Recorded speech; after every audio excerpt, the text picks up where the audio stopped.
Tell me if you've heard this story before. The Angels strand way too many runners on base, have costly late game fielding mistakes, and blow a lead in a game they should have won. Oh wait, that exact same thing happened yesterday, and it happens again tonight. We'll discuss another 10th inning blown job and brutal loss for Angels on tonight's edition of the Locked On Angels Postcast right now. You are Locked On Angels Postcast, part of Locked On Sports Los Angeles, on the Locked On Podcast Network. Your team every day. Hello, Halo Nation. Hello, Halo Hopefuls. Hello, Postcast people, and welcome to the latest edition of the Locked On Angels Postcast, coming at you live, as always, after every single Angels game here on the Locked On Sports Los Angeles YouTube channel, and after the fact, wherever you get the Locked On Angels podcast feed. And deja vu. We've seen this story before because it happened literally yesterday. The Angels have a lead. They blow it late. Awful hitting with runners on base, with runners in scoring position. And, I mean, you can't make this one up. They did the exact same thing against a team you should be able to beat, a team that you outplayed, but you lose. Because, like I said, awful hitting in key situations, and late game pitching not great, late game fielding not great. Just an infuriating loss for the second straight night. And, you know, it's time to ask some questions about just about everything with this team. Before we start this one, if you don't know who I am, I'm Gavin Carlson. I spent 4 years as a credentialed journalist in the LA area. I am now, of course, a part of the Locked On Podcast Network. Shout out to everybody in here. If you haven't already, leave a like. Keep bringing in those comments live. You know I'm going to respond to all of them throughout the postcast. And also, it's football season, preseason games going on. Just know that I will be doing postcasts for the Rams.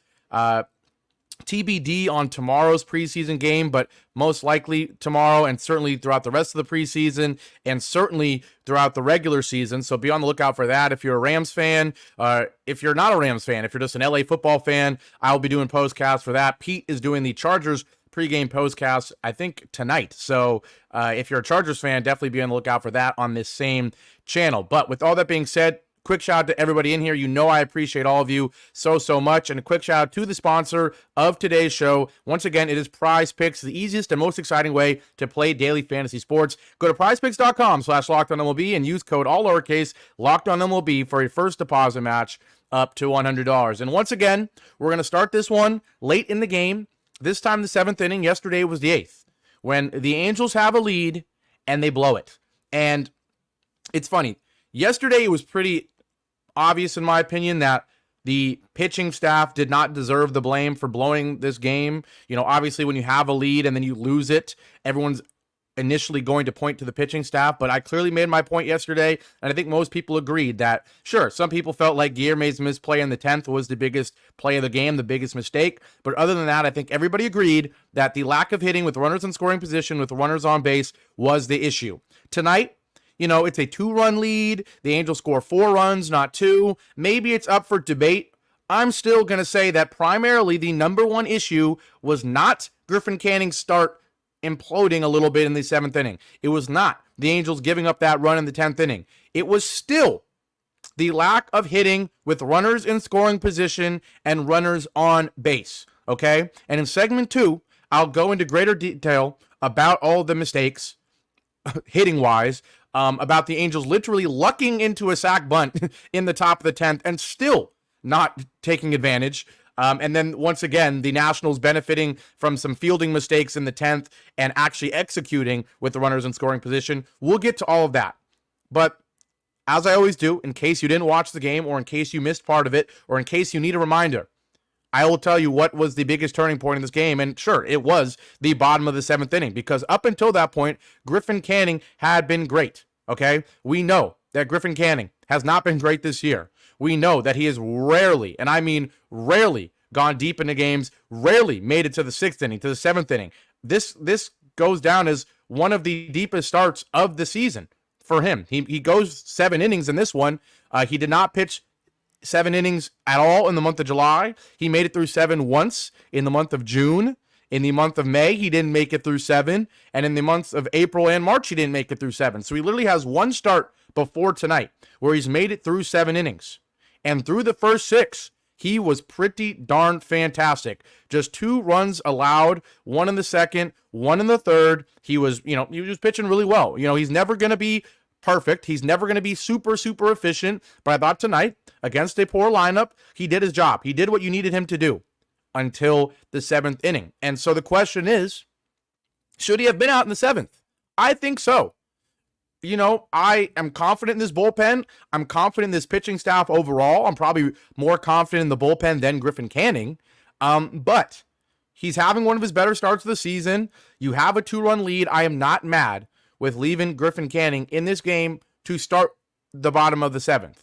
Now, here's my issue, though.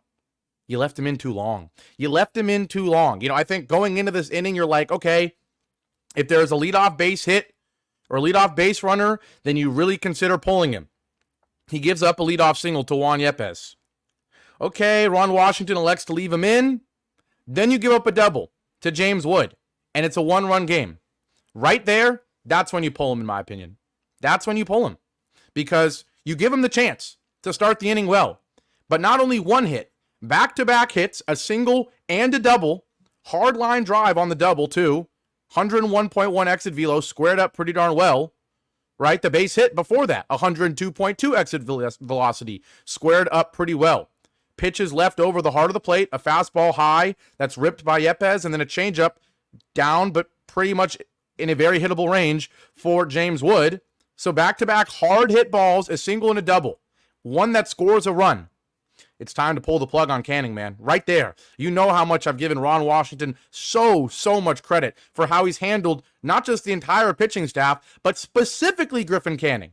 Knowing when to go out on the mound and not yank him right away, but give him a pep talk. Know how he's doing both emotionally and physically. And today, he left him out too long. Moral of the story. After back-to-back hits that are ripped, I think that's the time you pull the plug. Instead, he leaves him in. He gets a fly out after this. Keibert Ruiz flies out to Joe Adell. But there's still a runner in scoring position. There's still only one out. And so I don't think Ron Washington should have even had him in for the at-bat against Ruiz. You've got lefties up. I would have loved to see maybe Matt Moore pitch in this one. I'm not positive he was available, but I would have liked to see Matt Moore with the lefties up come in if possible. This is clearly one of the biggest issues with this bullpen is that there's really only one lefty arm in there, other than Quijada. But moral of the story is you left him in too long. And it sucks. It really sucks. Because it could have been one of the better outings of the year. Maybe the best outing of the year for Griffin Canning if he gets through the inning. I get that. Which is why I'm not going to blame Ron Washington at all for letting him have the opportunity. But once there's one base runner, leadoff hit, you already consider pulling him. But 2, one of them being a double, back-to-back, literally right after he gives up the base hit, the next pitch is ripped for a double to score a run, to make it a 1-score game. The tying run's on second base. You got to pull the plug there, man. You got to do it. So it's frustrating. That was the turning point, in my opinion, because you leave Griffin Canning in, he gets one out, sure, but then he gives up the game-tying single. And they're able to get the hitter in a pickle. You get him out, some foolish base running from Tenna to get caught in that pickle there, and help Griffin Canning end up getting through the 7th inning. Imagine if he doesn't get caught in a pickle. There's only one out. There's a runner on first. Does he get pulled there? I don't know.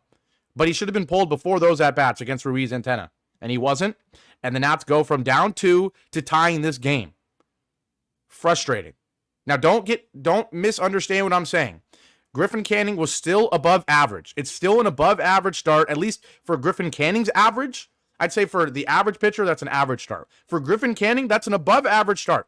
So I'm not going to rip into him, okay? And yes, Ron Washington should have pulled them earlier. He did not. Probably cost you the game.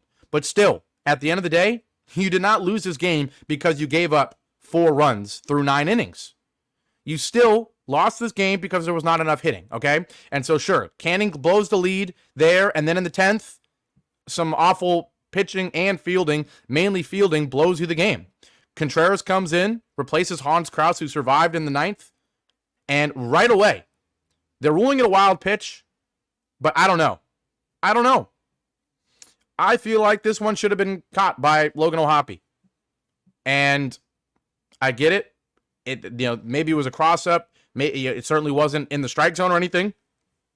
But it's a fastball down and in. We're not talking about a curveball that's bouncing before home plate. It's a fastball down and in.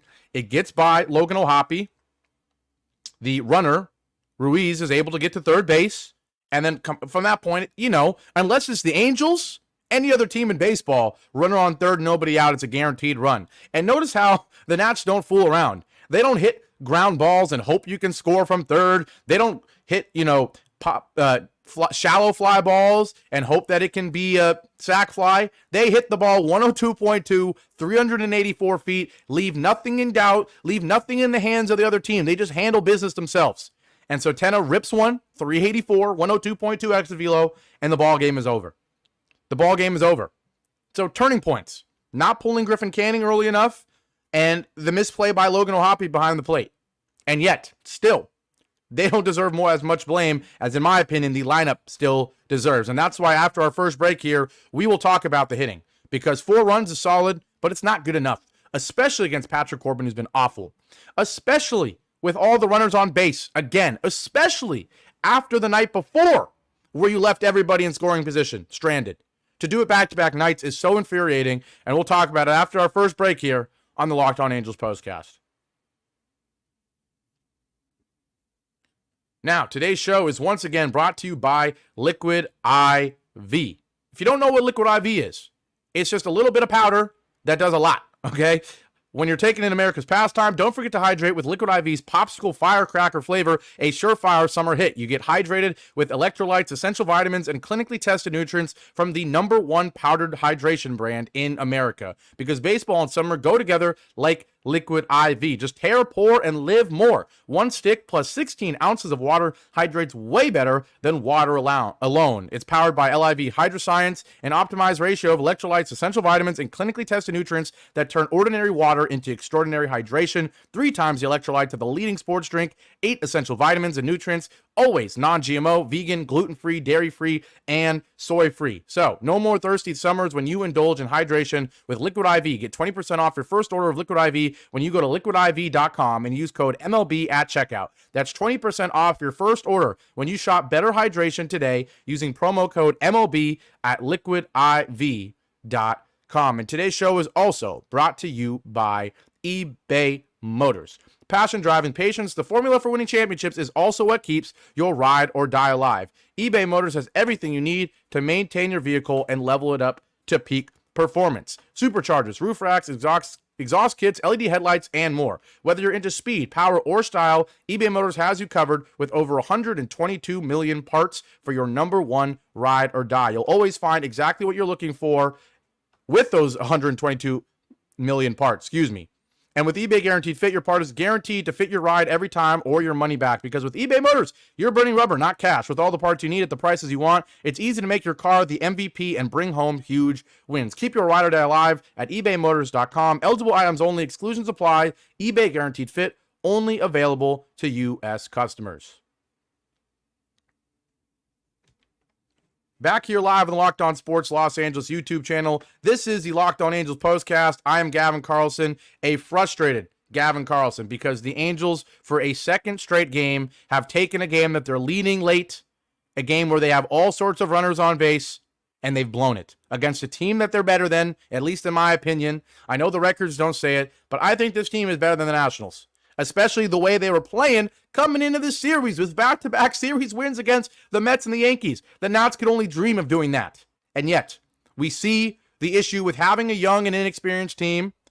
It's the consistency and the lack thereof, because back-to-back really disappointing performances from this lineup. Once again, we already talked about the pitching. Another game where, yes, the bullpen didn't do enough, but they, once again, are not the biggest culprits. The biggest culprits, this lineup. And not because there's a lack of hits. Yesterday was 14, I believe. Today, 11 hits. If you tell me the Angels are going to have 11 hits and Griffin Canning's going to have 6 innings like he did, there's no way I'm believing that the Angels are going to lose this game. But obviously Canning blew up in the 7th. But the moral of the story is the offense was not good enough. Listen to these stats. Listen to these stats. It's so frustrating. Runners in scoring position. How bad were the Angels tonight? How about 1 for 14? 1 for 14 with runners in scoring position. The Angels leave 10 on base. Now let's compare that to a Nationals lineup. That is young as well. That is inconsistent as well. That is well below 500 as a team in terms of their record. How do they win for a second straight night with less hits again? Well, how about 3 for 6 with runners in scoring position, and they only leave 2 runners on base? One more time if you didn't hear me. Say it louder for the people in the back. Angels, 1 for 14 with runners in scoring position. Pause for dramatic effect. Nats, 3 for 6. They hit 500 with runners in scoring position. You don't got to have 11 hits. You don't got to steal bases. You can have foolish moments like getting an RBI and then getting caught in a pickle like they did. Because, hey, at least they got the RBI before they did it. And sure, there was a couple moments for the Angels where there was some bad luck. Zach Neto on second, goes to steal third. Kevin Pillar hits one decently hard, but right at the right fielder, and it's a double play because Neto's not able to get back to second in time. Sure. Kevin Pillar had another liner where he lined out. Sure. But still, too many moments where this team does just can't find any way to get it done with runners in scoring position.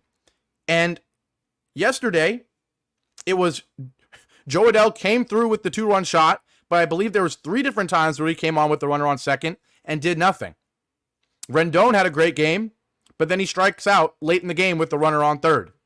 Tonight, the 10th inning just summarizes how bad the Angels are with runners in scoring position. That they changed the darn rule for extra innings so that it would be almost guaranteed for at least one team to score.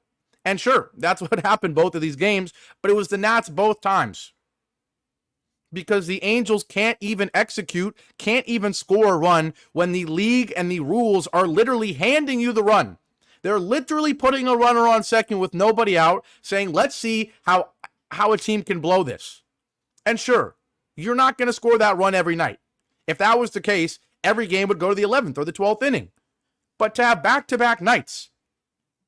Yesterday, you elect not to sack bunt, and you don't even advance the runner, and you just have a brutal 10th inning. Today, you elect not to sack bunt, but you get lucky.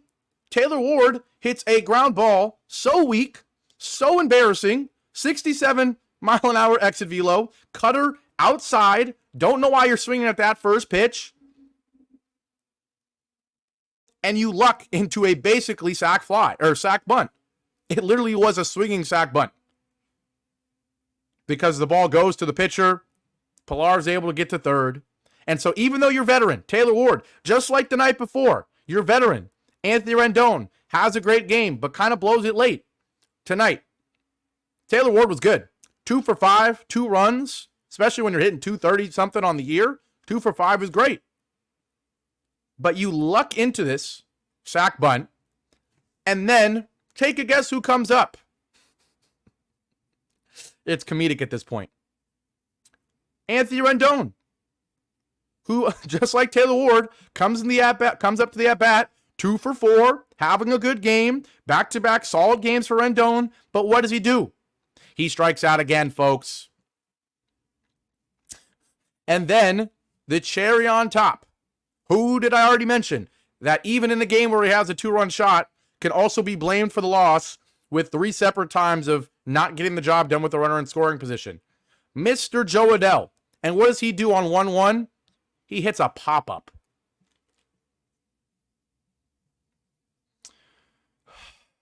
Sigh. It's so frustrating. It's so frustrating. I'm not expecting this team to score 9 runs a game. I'm not expecting Joe Adell to hit a 2-run homer. I'm not expecting Taylor Ward and Anthony Rendon to have 3-hit games.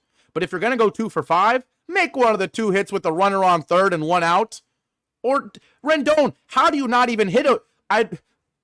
I'm out here begging for a swinging bunt from Anthony Rendon. You're a contact hitter. You don't hit home runs. You don't even play baseball. The least you could do is not make it back-to-back nights, Rendon, with striking out late with the runner in scoring position. There's one out and a runner on third. They designed the rules for you to score a run. And once again, this team can't do it. They can't do it. So 4 runs is better than 2, the 2 they scored yesterday, but it's not enough. And 5 runs continues to be the magic number. If this team scores 5 runs, they basically are guaranteed to win the game because the pitching staff has been that good. And don't let a 2-run 7th inning from Griffin Canning distract you from the fact that he still gave up just 4 runs in 7 innings. The bullpen gave up 1 run in 3 innings, and that run was put on second base because the rule is designed for it. Okay? Don't let that distract you from the fact that the pitching staff continues to exceed expectations while this lineup continues to not get the job done enough. And this is the next step. Like we said yesterday, we'll say it again today. We have elevated, we being the Angels and their lineup, from just rolling over to having quite a few hits. I mean, we can go through the lineup if you want. I don't really feel like doing it today. I'm going to be real. Moral of the story, a couple guys had multi-hit games. Ward, Rendon, Adele, multi-hit games. And ironically, those are the 3 that all blew in the 9th. If that doesn't perfectly sum it up, I don't know what does. 3 guys that had 3 of the bigger games of the night all couldn't get it done in the clutch. And that's the next step for this team. We have graduated from playing AAA baseball where we have 2 to 3 hits a night. And we can now have back-to-back games with 14 and 11 hits. That's great. But when you lose them both, it's not good enough. Quickly, before we take a break, I almost forgot to mention that Zach Neto continues to be one of the hottest baseball players on the planet. He's literally like one more good game away from already having an over 800 OPS. 3 for 5. He hit the home run again. He's been scoring. And that home run, by the way, was so impressive. In case you didn't see it, it was a curveball, 77 miles an hour, low. And somehow, some way, or not even a curveball, excuse me, it was a changeup. 77 miles an hour, down and away. A great 2-2 pitch from Patrick Corbin. Changeup away, down and away, right at the knees. You have to swing because it's a strike, but you don't really want to swing because it is a tough pitch to hit. And somehow, leaning, no big stride because there's 2 strikes and he's keeping a compact swing, leaning just to be able to reach his arms out enough to even make contact. And somehow Zach Neto is able to hit it 405 feet to straightaway center field. One of the more impressive home runs of the season for him in what has been an incredible stretch. And yet, you don't get the win. I really feel bad for Zach Neto because he's played about as good as anyone on the planet and not many wins to show for it, at least in back-to-back games. We'll take our last break. When we come back, we'll get to your comments and we'll let you enjoy your Saturday night. Once again, I'm Gavin Carlson. Once again, the Angels blow another game in DC that they should have won. We'll take our last break and we'll be right back.